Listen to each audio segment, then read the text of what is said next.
Some other terminology to consider under revenue management is minimum length of stay. As we mentioned, you can have on New Year's Eve, you might force guests to stay for 2 or 3 nights. So that's a way to increase your revenue.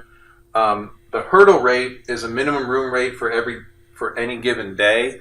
So that's would be conveyed to the reservation agents to say on this day the lowest possible rate that we're going to accept is $100. So they can start at your rack rate, let's say it's $185, and then work their way down if the guest has AAA or they have other kind of discounts. But then once they get to $100, that's as low as the reservation agent can go.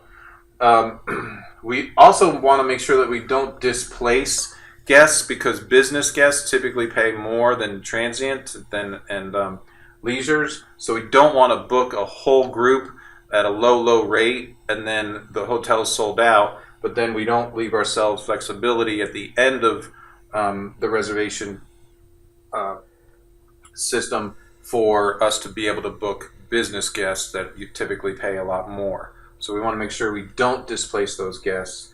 And the wash factor is deletion of group room blocks. What that means is that you would negotiate with the coordinator of a group. Let's say that the group had reserved 100 rooms, but that you realize that last year they only had 75. Well, you don't want to hold 25 rooms and then not be able to recoup those. So you would work with the coordinator to kind of wash away those 25 and say, really, we're just going to make that block for 75 rooms instead of 100 rooms. The two main markets that we can look at are the business versus leisure, and one way to look at that is that leisure customers typically make their reservations well in advance because their travel schedules are a lot more flexible and they're trying to get good deals, and that's usually when hotels will put the lower rates out there is far in advance. Whereas business travelers, most make their reservations in a 4 to 7 day window prior to arrival. So they don't have as much flexibility. They have to be in a certain city at a certain time. So that's where the hotel industry can come in and try to make more money off of them because they have to be at that particular place. However, because of that, 70 to 75% of hotel profits come from business travelers. So when business travel goes down, the hotel industry goes down, and that was evident after 9/11 and after during the 2008 recession.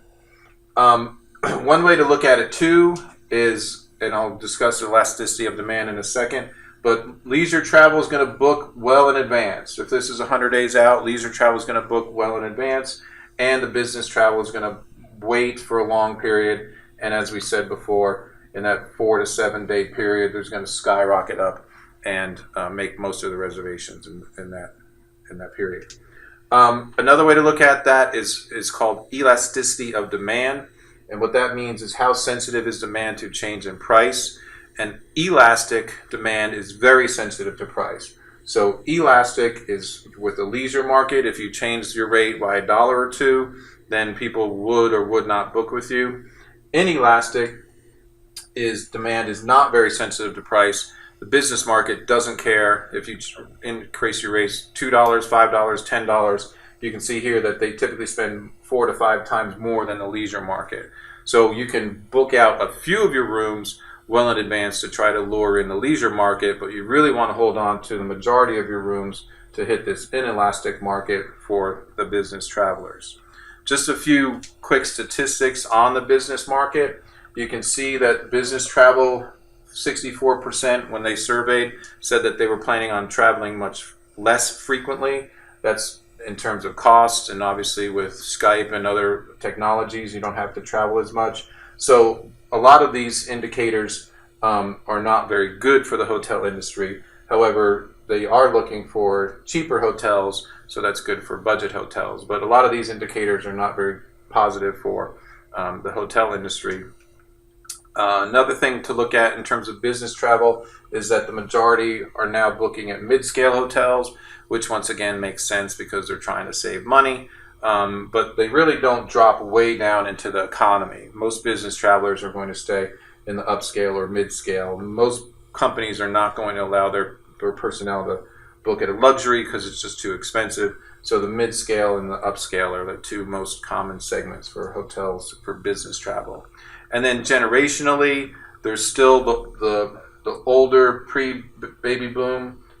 They travel much more frequently, and then we kind of have this dip here with the other generations. That concludes the terminology portion. The last section for chapter 8.2 will be on yield statistic.